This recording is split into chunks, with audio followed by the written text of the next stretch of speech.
네, 매일 준마렐라의 도전을 가득 채워주시는 두 분 소개해드릴게요. 먼저 성금 씨 오셨습니다. 네, 김장을 하면 보쌈이 필요하고요. 준마렐라가 되려면 남편이 필요한데 남편이 준비가 안 됐네요.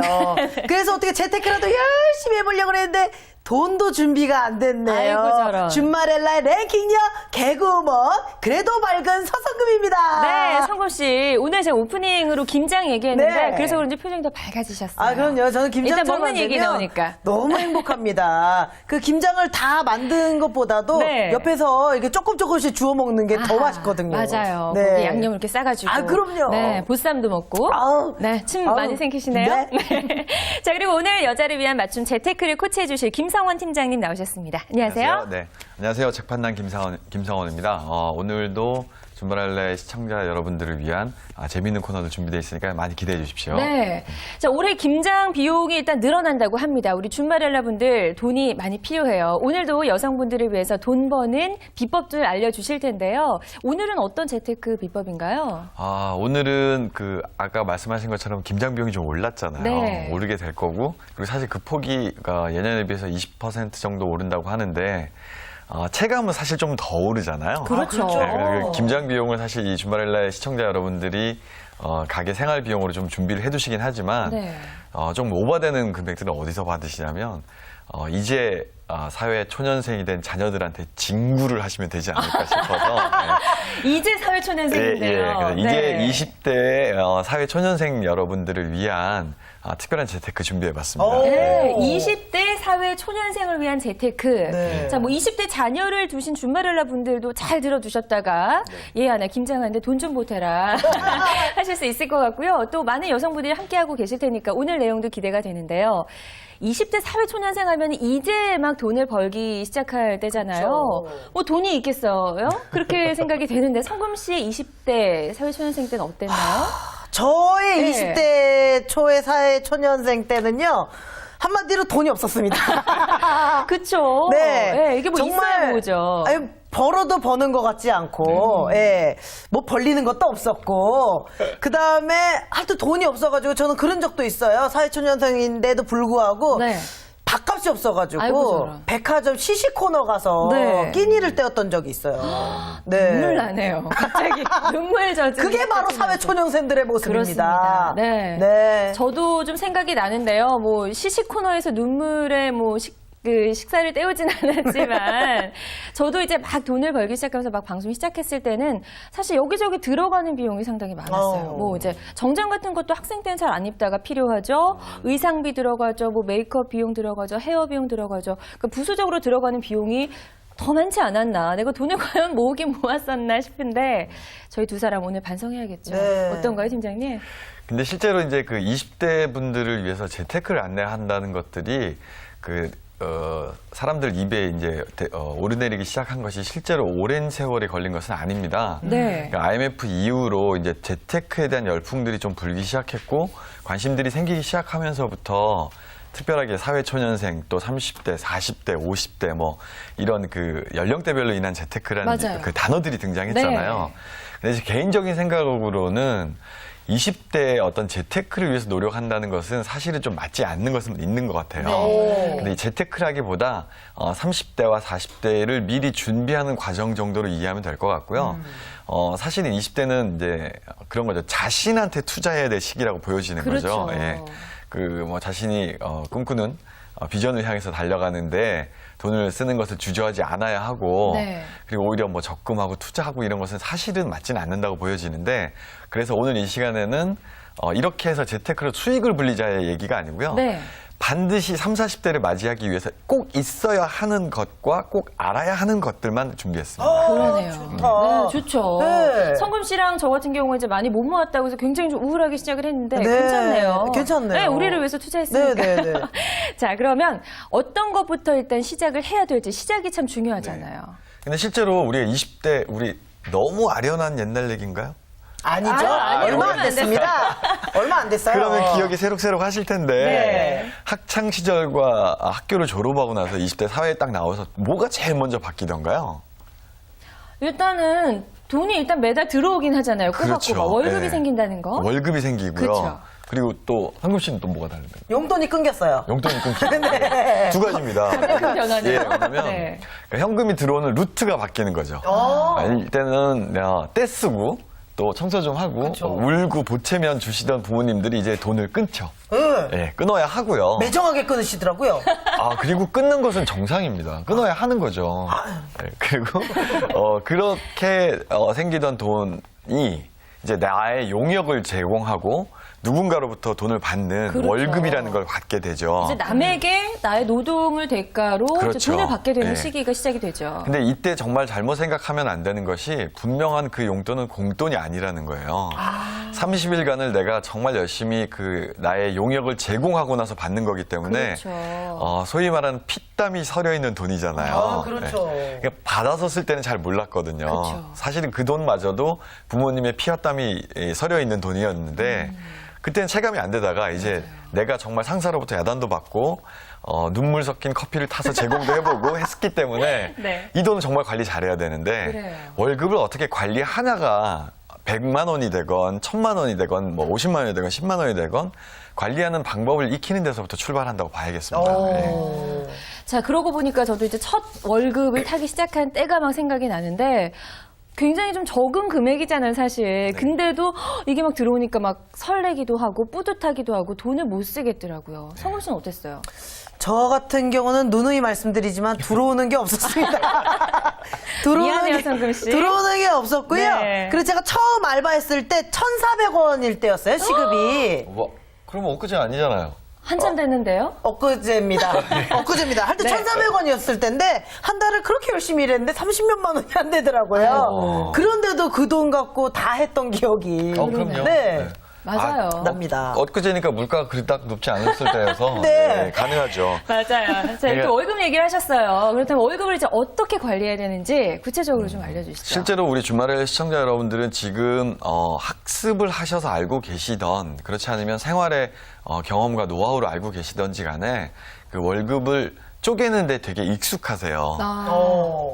잘 생각해 보시면 월급이 딱 들어오면 네. 생활비 지출해야 될 거 빼고 그다음에 집안의 대소사 집행해야 될 돈 빼고 여기 적금할 거 빼고 관리비 빼고 이렇게 딱 분리를 하잖아요. 그쵸. 근데 우리 20대 분들은 사실 그걸 엄마가 주말에 시청자분들이 하시는 건 봤지만 본 적도 사실 잘 없겠죠. 그렇죠. 근데 자신은 잘 그럴 능력이 없어요. 그래서 대개는 어떤 잘못들을 저지르냐면 25일이나 20일이나 뭐 말일에 월급이 들어와요. 100만 원이 들어오면 100만 원 가지고 자기가 정말 하고 싶은 거 하나 있었잖아요. 뭐 머리를 한다거나 네. 그 옷을 산다거나 그렇죠. 이런 것들의 가격을 보고 먼저 사두고 카드는 후결제니까 먼저 사두고 월급이 나가면 그 카드값 결제하고 나면 이제 돈이 없게 되는 거죠. 그렇죠. 이게 소위 말하는 빈곤의 악순환의 첫 걸음을 내게 되는 거죠. 근데 이걸 조금만 바꾸셔서 월급이 들어오게 되면 월급을 가지고 집행해야 될 항목별로 통장을 쪼개놓는 것들이 되게 소위 말하는 뭐 통장 쪼개기라는 이름으로 네. 아주 잘 유용하게 사용할 수 있습니다. 예를 들면 지금 당장 그 백을 갖고 싶은데 네. 마이너스인 카드를 먼저 집행을 하고 결제를 하는 방식을 취하지 말고 몇 달을 모아서 간다는 게 전략으로 뭐 어머님 용돈 드릴 거 빼고 네. 그다음에 자기 생활비 해야 될 거 빼고 네. 그다음에 저축해야 될 거 빼고 그리고 가방을 사야 될 돈 또 좀 빼고 그러니까 매달 조금씩 빼라는 그렇죠. 얘기죠. 예. 아니 그래서 도대체 얼마를 벌어야 됩니까? 그렇게 쪼개려면. 근데 그렇게 이게 굉장한 학습 효과가 있는 게요. 이렇게 통장을 쪼개서 돈을 모으다 보면요. 백보다 더 좋은 곳에 돈을 집행할 수 있게 됩니다. 그러니까 소위 말하는 소비성에 돈을 쓰는 것이 모을 때 얼마나 힘든가를 이제 부모님들이 익혔던 거를 그렇죠. 체득하게 되는 거죠. 그래서 우리가 신용카드가 사실 좋은 면도 있지만 굉장히 단점인 면은 한도 내에서 언제든지 집행이 가능하다는 거예요. 그게 사실 굉장히 네. 무서운 거잖아요. 그리고 저기 있잖아요. 그 한국 드라마의 문제점들이 있죠. 그러니까 소위 말하는 되게 불우한 환경에서 자라는 주인공들이 들고 다니는 백도 네. 명품이잖아요. 그 불우한 환경에 자라고 있는 그 주인공은 항상 명품을 또 입어요. 맞아요. 왜 그럴까요? 그거야 뭐 이제 광고 효과 뭐 이런 것들이 네. 있으니까 그렇지만 근데 그게 우리 생활로 오인하게 되기 때문에 그렇죠. 나도 뭐 직장 생활하는데 저 정도는 입어야 되지 않나 저 정도 써야 되지 않나가 되면 안 되는 거죠. 그 생각이 상당히 위험하네요. 그리고 지난번에도 말씀드렸지만 단적인 예로 이제 카페베네 효과라고 하죠. 네. 네. 1,000원짜리 김밥을 먹더라도 5,000원짜리 커피를 마셔야 하는 이 이상한 트렌드에 적응하게 되는 것들이 통장을 쪼개서 돈을 모으다 보면 아 이건 아닌갑다를 빨리 깨닫게 되는 거죠. 예. 그렇군요. 아니 그 얘기를 들어보니까 예. 저희 엄마가 굉장히 지혜로운 준마렐라였어요. 그래요? 저희 엄마가 저 초등학교 때는 은행 가서 통장을 만드는 법을 가르쳐 주셨거든요. 초등학교 때? 네, 그리고 제가 이제 알바를 시작하면서 30얼마를 벌을 때 통장을 쪼개는 법을 알려주셨어요. 네가 통장 한 5개 정도를 만들어가지고 뭐 여행 가고 뭐 친구들 술 먹을 통장, 뭘 통장 이렇게 만들어라. 네. 근데 중요한 거는 항상 잔액이 0이었어요. 그래서 쌓여야 기분이 좋은 거거든요. 그러니까요. 그렇다면 통장 쪼개기 그 다음은 뭡니까? 통장을 쪼개는데 효과적인 방법들이 좀 필요합니다. 네. 네. 자, 우리 이제 이런 거 예를 들 수 있겠어요. 10만 원에 1% 이자를 더 드릴게요. 그리고 1억에 0.1% 이자를 더 해줄게요. 그러면 네. 어느 게 더 유리하죠? 10만 원에 1%? 1%인가? 1억에 0.1%. 아. 숫자는 돈이 네. 커지니까 그렇죠. 그쵸, 0.1%가 퍼센테이지가 낮죠. 작아도, 근데 실제로 우리가 이걸 왜 집중을 해야 되냐면 네. 이제는 뭐 이름을 논해도 될 것 같은데 CMA 통장이 있잖아요. 그렇죠. CMA 통장이 굉장히 처음에 나서 선풍적인 인기를 얻었던 이유가 뭐냐면 우리가 은행의 보통 통장에 이미 너무 많은 염증을 느끼고 있었어요. 네. 또 보통 통장에 돈을 잔액들을 좀 놔두어도 한 달이 지나도 0.12%밖에 이자가 안 붙어요.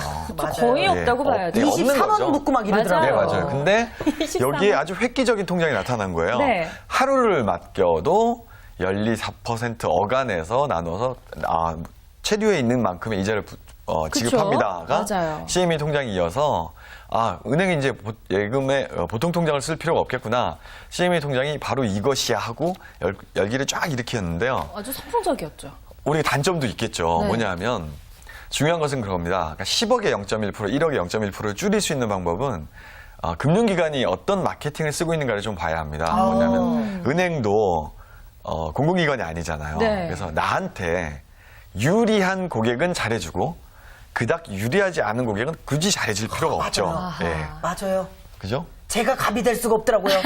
내 돈 맡겼는데 제가 갑이 될 수가 없었어요. 그렇죠. 네. 예, 근데 왜냐하면 아주 현명한 을은 될 수 있겠죠. 그것이 어떤 의미냐면 CME 통장을 써서 내 잔고 남아있는 거 10만 원, 20만 원에 4% 이자를 붙이는 것보다 주유소 습격 사건이라는 영화에 나오잖아요. 네. 한 놈만 때리는 거죠. 그래서 어. 한 은행, 네. 내 주거래 은행을 딱 하나를 선정을 해 두시고 그 은행을 활용하는 거예요. 그러면 여러분이 이제 활용하고 싶은 은행마다 홈페이지에 접속을 해보시면 주거래 고객 포인트 산정하는 방법들이 쭉 나와 있습니다. 오. 그래서 그 고객 포인트 산정해서 쭉 돌리면 네네.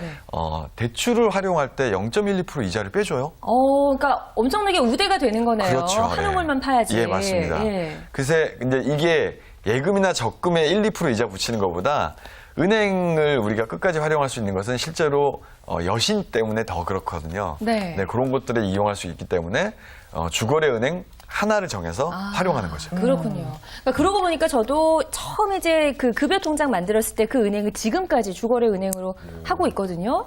그래서 마이너스 통장을 그냥 만들어줬나 봐요. 엊그제 네. 얘기시잖아요. 엊그제 예, 얘기예요. 예. 네. 굉장히 별로 오래 안 됐는데, 네. 네.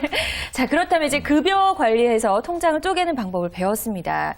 그리고 이제 사회초년생이 되면 또 가장 먼저 하는 게 신용카드 만드는 거예요. 네, 맞습니다. 이제 내가 급여를 받는 곳이 생기니까 신용카드가 생기잖아요. 네. 근데 신용카드 분명히 위험하다고 말씀하셨거든요. 신용카드가 위험하다고 얘기할 수는 없겠고요. 네. 이제 신용카드를 현명하게 사용하는 것은 매우 중요합니다. 그런데 이왕이면 이제 카드도 발전을 하니까 그렇죠. 이왕이면 신용카드보다는 체크카드를 활용하시는 것이 유리합니다. 체크카드. 여러모로 유리한데요. 첫째는 자기 소비 패턴을 확인할 수 있고 그리고 자기 가진 만큼의 소비를 향상시킬 수 있고 네. 또 하나는 체크카드를 활용하면 연말에 13번째 월급을 받을 때 매우 유리합니다. 13번째 월급이 있어요? 연말정산이라고 하죠. 아. 그래서 연말정산을 받을 때 네. 그러니까 똑같은 우리가 같은 직장 생활을 하는데 예를 들면 신용카드 쓰셨고 저는 네. 체크카드 썼으면 네. 전 돌려받을 게 더 많아요. 그래요. 그러니까 현금을 사용하니까 훨씬 더 유리하네요. 현금보다 훨씬 더 신용카드가 유리하고 신용카드보다 훨씬 더 체크카드가 유리하죠. 오. 그렇군요. 네, 그래서 체크카드를 또 역시 어디요? 주거래 은행 걸 만들어서 네. 이것도 하나의 줄기에서 계속 쪼개져 나가네요. 네, 맞습니다. 저도 체크카드 엄청 사용하거든요. 신용카드가 없기 때문에 체크카드를 너무 사용해가지고 오히려 은행에서 통장을 그 요즘 인터넷 통장으로 바꾸라고 더 이상 찍히는 공간이 없다고 그 정도 이렇게 체크카드 많이 쓰는 분 처음이라고. 근데 제가 잘하고 있었네요. 네, 제가 잠깐 얘기를 들어봤는데 그 신용 등급에 관해서 있잖아요. 그게 네네. 굉장히 중요하잖아요. 네, 맞습니다. 그거를 그럼 언제부터 관리를 해야 되는 건지. 이 시간 아마 이렇게 방송이 나가면 그 20대 초년생들을 위한 재테크 안내한 그 방송 프로그램 중에서 네. 가장 유능한 콘텐츠가 나가는 것이 아닌가 싶은데요. 오. 실제로 20대에서 가장 중요한 건 신용등급 관리입니다. 신용평점 관리요. 이제 그때부터 신용 등급이 네, 생기기 맞습니다. 시작하는 네. 거죠? 그럼 우리 이제 A와 B를 더 놓고 얘기를 할게요. 네. 전혀 신용카드와 남의 돈 쓰는 것이 싫어요. 그래서 은행 거래, 신용카드는 어쨌든 부채 거래를 전혀 하지 않은 A와 그리고 많이는 하지 않지만 따박따박 신용 거래를 했던 B와 누가 신용평점이 더 좋을까요? 전 이거 압니다. B입니다, B. 왜 그렇죠? 이게 있어야 돼요. 전적이 있어야 돼요. 네. 그러니까 뭔가 이렇게 노력이 필요한 거죠. 잘 갚는구나, 이런. 답은 맞았고요. 네. 원인은 좀 이렇게 좀 분석을 해볼 수 있어요. 왜냐면 네. 돈을 빌려준 사람 입장에서 볼게요. 금융기관 입장에서 보면 A는 어떻게 살았는지 알 수가 없어요. 그러니까 전혀 돈을 빌리지 않았고 거래가 예. 없었기 때문에 어떤 삶을 살고 있는지가 안 보여요. 근데 B는 분명히 활용할 때 활용하고 집행 딱딱하고 했기 때문에 B는 믿을 만한 사람이 돼가는 중이에요. 그렇군요. 그래서 B가 훨씬 더 믿을 만한 사람인 거죠. 어. 근데 이걸 활용해 본다면 자기 신용을 자기가 관리하는 거거든요. 그런데 특히나 연체하지 말아야 될 항목들이 있습니다. 뭐냐 하면 이제 금융기관 입장에서 쳐다볼 때요. 저 굉장히 불안하게 살고 있는 내가 누구냐 하면 네. 생활에 꼭 필요한 돈들을 연체하신 분들이에요. 생활에 꼭 조금 필요한 게을러서 연체가 일어나긴 하겠지만 네. 휴대폰 요금이요. 휴대폰 요금 얘기하셨던 것 같아요. 굉장히 그리고, 중요하죠. 그리고 뭐 그런 신용거래 중에서 꼭 살아가는데 필요한 자동차 할부금 같은 건 오히려 좀 괜찮아요. 그런데 특히나 가장 실수하는 건 휴대폰 요금이에요. 예. 근데 휴대폰 요금 10,000원을 못 낼 정도로 살고 있나면 신용평점이 매우 많이 떨어집니다. 그래서 그런 거 절대 연체하시면 안 되고요. 그리고 따박따박 거래하는 것이 아주 유리하게 관리할 수 있는 거죠. 금융업계에서 저를 보면 저는 굉장히 불안한 사람이네요. 저는 굉장히 불안한 사람이었어요. 제가 이 시점에서 또 랭킹 준비 안 할 수 없잖아요. 자, 오늘의 랭킹. 네, 오늘의 랭킹이요. 네. 아주 귀가 솔깃하실 겁니다. 20대 사회 초년생들이 재테크하는 이유. 왜냐면 왜 하지? 이렇게 보실 분들이 있어요. 그렇죠. 네. 네, 일단 이제 또박또박 돈이 들어오기 때문에 이걸 모으긴 모아야 되는데 네. 그 이유. 글쎄 뭐 여자분들이라면 시집가게에서 남자분들도 20대부터요? 네, 결혼해야죠. 네. 그러니까 남자분들도 결혼을 생각하지 않을까 미리 좀 오! 준비하는 거. 있나요? 있어요. 있군요. 제가 4위부터 발표해 보도록 네. 할게요. 4위는요. 야, 요거 참 학자금 대출이 아직 해결 안 돼서. 아이고, 이건 좀 씁쓸하네요, 진짜. 그럼요. 이게 10년 갚는다면서요. 그게 졸업하고 10년을 갚는데. 네, 우리가 이제 사회 나오자마자 이미 나는 빚쟁이잖아요. 네. 빚부터 시작하는 거죠. 정말 슬프네요. 어쨌든 빨리 갚아야죠. 네, 이런 건 네. 부모님들이 안 갚아주시더라고요. 자, 3위입니다. 당장 목돈 쓸 일이 없으니까 그쵸? 재테크하는 거예요. 이것도 맞는 네. 말이에요. 20대 초년생들이 뭐 그렇죠. 당장 목돈 쓸 일 거의 없죠. 백사지 않는 한. 그렇죠. 그렇죠. 없어야 네. 합니다. 네. 네, 그래서 재테크를 하는 거고요. 자, 2위는요. 아까 서진 씨가 얘기했듯이 결혼 자금 모아놔야 시집 갈 수 있으니까. 2위면 상당히 높은 순위에 있는데요. 네. 그러니까 벌써부터 20대 초년생 때부터 우리는 결혼을 생각하고 있다라고 봐야겠네요. 그러니까 세상이 그렇게 만든 거예요. 옛날에 엄마 얘기 들어보면은 결혼에 진짜 수저 2벌 갖고 딱 들어가셨다는데 지금은 택도 없는 소리죠. 맞아요. 여자들도 무슨 키 있어야 1억 된다고 결혼 하던데요. 이런 얘기 있으니까. 네. 우리 사회 초년생들 힘드네요. 좀 빨리 모아야겠어요. 네. 자, 1위입니다. 재테크하는 이유. 재테크는 빨리 시작할수록 좋으니까. 가장 기본적인 대답이 아닐까 싶어요. 그러니까요. 굉장히. 기본적인데 1위네요. 근데 실제로 이제 재테크를 빨리 시작할수록 좋은 것은 맞는데요. 근데 아까 우리 서두에 얘기했지만 20대가 재테크를 위해서 시간을 투자하고 자기 노력을 집중한다는 것은 사실은 크게 보면 기회비용의 상실을 보여줍니다. 제가 지난주에 아주 재밌는 메일을 하나 받았는데요. 네. 초등학교 6학년생한테 메일이 왔어요. 이제 어떻게 왔냐면 스포츠카를 사고 싶은데 어떤 펀드를 하면 좋아요 하고 온 거예요. 우와. 굉장히 당돌하네요. 근데 당돌함에도 아주 기승전결이 있어요. 뭐냐면 저는 6학년이고 어리니까 빨리 시작하면 좋다고 했어요. 그래서 어떤 펀드를 하면 좋은가요 하고 왔어요. 그래서 네. 제가 답장을 뭐라고 썼냐면요. 네. 지금 재테크를 위해서 당신이 노력하는 것보다 공부 열심히 해서 스포츠카를 사주는 회사에 대접받고 갈 수 있는 길이 더 빠르다. 그 얘기를 한 적이 있습니다. 그래서 재테크를 빨리 시작하는 것이 좋으나 네. 맹목적인 것은 좋지 않은 것 같아요. 오. 네. 그렇군요. 자, 이제 재테크를 하는 이유까지 우리가 알아봤습니다. 네. 월급 관리하는 것도 알아봤고요. 그렇다면 이제 여유돈이 생겨서 재테크를 해야 되면 어떤 상품에 투자하는 게 좋을지 알려주시죠. 야, 지금 서두에도 말씀드렸다시피 20대 초년생들을 위한 준비를 한다면 어떻게 수익을 내자의 문제가 아니고요. 오늘은 반드시 있어야 할 것만 몇 가지 딱 짚어보겠습니다. 뭐냐면 이제 부모로부터 금전적으로 독립을 해야 하는 자존감과 자립감을 가져야 하는 시기이기 네. 때문에 이제 자기 자신의 뭐 아파서 병원에 갈 수 있는 건강보험 정도는 자기가 만들어야 되겠죠. 네. 그리고 또 하나는 13번째 월급을 받는데 가장 유리한 것은 아까 말씀드렸던 체크카드와 함께 소득공제가 되는 개인연금과 저축, 개인연금 저축과 개인연금 보험이 있습니다. 그쵸. 이런 건 반드시 필요할 거고요. 예. 그리고 언제까지 어머님 집에 얹혀 살 수는 없잖아요. 없죠. 나가야죠. 그래서 내가 새로 분양받는 주택을 사게 될지 아니면 네. 기존의 주택을 들어가게 될지는 잘 모르나 유리한 주택 관련 청약 상품은 반드시 하나 있어야 할 거고요. 네. 그리고 이제는 금리로 수익을 낼 수 없는 시대니까 그렇죠. 투자 상품, 간접 투자 상품, 그러니까 쉽게 말해 펀드가 되겠죠. 네. 는 수익이 나든 안 나든 반드시 경험해봐야 됩니다. 그러니까 학습 효과를 위해서라도 해야 됩니다. 네, 20대 때부터. 예, 이렇게 네 가지 정도로 구분할 수 있겠습니다. 네, 아주 명확하게 구분을 해주셨습니다. 그런데 우리 준말알라는 특히나 좀 여성분들에게 또 아주 포커스를 맞추고 있기 때문에 사회 초년생인 여성분들을 위해서 꼭 필요한 상품들도 얘기해 주신다고요. 네, 앞에 말씀드렸던 건강보험, 개인연금 저축, 뭐 그 주택 관련 상품 이런 것들은 너무 많이 늘 지금 접하셔서 잘 아실 것 같고요. 네. 이제 그 사회 초년생 특히 여성분들이 어려워하는 것들이 간접 투자나 직접 투자에 대한 얘기들이거든요. 맞아요. 예. 그런데 이제 간접 투자 상품은 이제 많이 학습 효과가 일어났어요. 네. 뭐냐면 물어볼 곳이 생겼어요. 어. 은행 가서 물어보는 것은 일단 아니라는 걸 이제 다들 알고 계시고요. 네. 네. 운영사에 가셔서 그 소위 말하는 창구에 있는 펀드 매니저나 어떤 네. 내가 학습 지식을 가지고 상담을 할 수 있고 거기다 물어보면 된다는 사실을 알아요. 네. 근데 직접 투자 상품은 어떨까요? 예를 들면 종목 투자, 삼성전자가 좋아요. 물어볼 곳이 없죠. 예, 포스코가 좋아요. 뭐 네. 물어볼 거 사실 잘 맞아요. 없어요. 예, 그리고 구매 시기와 환매 시기를 내가 결정해야 되는 어려움이 있죠. 맞아요. 그래서 상당히 위험합니다. 맞아요. 그래서 대개는 실패하는 분들이 난 다시는 주식 안 해.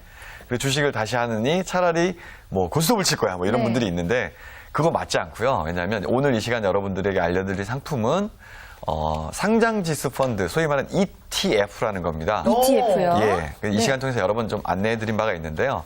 이것은 종합 선물 세트예요. 종합 선물 예. 세트다. 네, 삼성전자가 100만 원 넘게 하고 뭐 네. 이런 것들을 우리가 10만 원을 투자하는데 살 수는 없잖아요. 그렇죠. 근데 누군가가 샀어요. 네. 사서 그걸 2만 원 단위로 다 쪼개놨어요. 그 안에 들여다보니까 삼성전자도 있고 포스코도 있고 뭐 KB금융지주도 있고 네. 각 개별의 대표 선수들이 있어요. 그러니까 그거를 내가 2만 원에 살 수 있는 거예요. 그런데 이게 어떤 특징을 갖고 있냐면 우리나라 시장을 대표하는 선수들이기 때문에 우리나라 시장의 흐름과 동일하게 갑니다. 그렇죠. 그러면 10년 뒤에 대한민국이 없어지지 않는다는 전제 조건은 누구나 다 인정하잖아요. 그럼요. 예. 없어지면 안 되죠. 그리고 지금 신용등급 평가도 날로 늘어가는 우리나라에서는 네. 주식시장은 어쨌든 성장하고 우성장할 겁니다. 그렇죠. 그런데 여기에 인덱스 펀드가 아닌 직접 종목임에도 불구하고 주가지수와 연계해서 나가고 있기 때문에 이 상장지수 펀드 정도는 분명히 관심을 가져야 하고 또 투자해볼 만합니다. 근데 단점도 있습니다. 네. 높은 수익을 줄 수는 없습니다. 이게 또 약간의 간접 투자자 보니까. 예, 장점은 은행 금리보다는 유리한 수익률을 얻을 수 있습니다. 네. 그러니까는 직접 투자긴 한데 비교적 이제 안정적이다라는 말씀이신데요. 네, 맞습니다. 그렇다면 조금 더 위험하다라고 생각하시는 분들을 위해서 조금 더 안정적인 투자 방법이 있다면 그것도 간단하게 알려주시죠. 자, 이 상장지수 펀드는 종목 자체가 사실 좀 덜 위험하게 구성이 되어 있어요. 그러면 우리가 여기 투자하는 방법을 조금 더 덜 위험하게 한다면 네. 내가 10만 원이 딱 생겨 딱 사고 수익률을 계속 쳐다보고 기다리는 것이 아니고 그냥 은행 가서 적금한다는 정신으로요. 매달 25일 월급 날이면 10만 원씩 산다는 개념이면 네. 매달 그 종목을 사는 거죠. 그래서 적립식 투자를 하는 겁니다. 이름하야 스스로 하는 적립식 투자가 되겠죠. 예, 스스로 하는 적립식 펀드 정도 이름할 수 있는데 네. 이렇게 적립식으로 쭉 해두면 설사 가격이 떨어졌다 할지라도 그래도 또 우직하게 밀어붙여서 하면 보유하는 수량이 많아지거든요. 네. 그래서 처음에 기대했던 가격만큼 오르지 않아도 반드시 수익은 발생하게 되어 있습니다. 그렇군요. 예. 자, 이렇게 해서 이제 사회 초년생들이 해볼 만한 재테크 반드시 알아야 할 것들 우리가 알아봤는데요. 성우 씨 오늘 시간 유익했죠? 어땠어요? 네, 너무 좋았고요. 네. 저는 지금 이제 방송 끝나자마자 바로 증권회사 달려가가지고요. 아, 정말요? 네, ETF 한 3개 사려고요. 맞습니다. 자, 20대 초년생을 위한 재테크지만요. 사실 이제 많은 돈이 없고 조금씩 이제 비자금을 늘려가려는 우리 준마렐라 분들에게도 아주 적합한 재테크 비법이 아닐까라는 생각이 듭니다. 자, 하지만 행동하지 않으면 무효가 되죠. 오늘 당장 은행으로 좀 달려가 보시기 바랄게요. 자, 재테크 비법에 대해서 좋은 말씀해 주신 두 분 고맙습니다.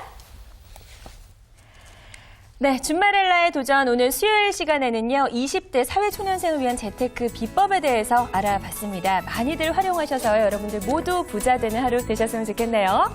자, 모든 여성분들이 부자 되는 그날까지 준마렐라의 도전은 이어집니다. 여러분 내일 뵐게요. 고맙습니다.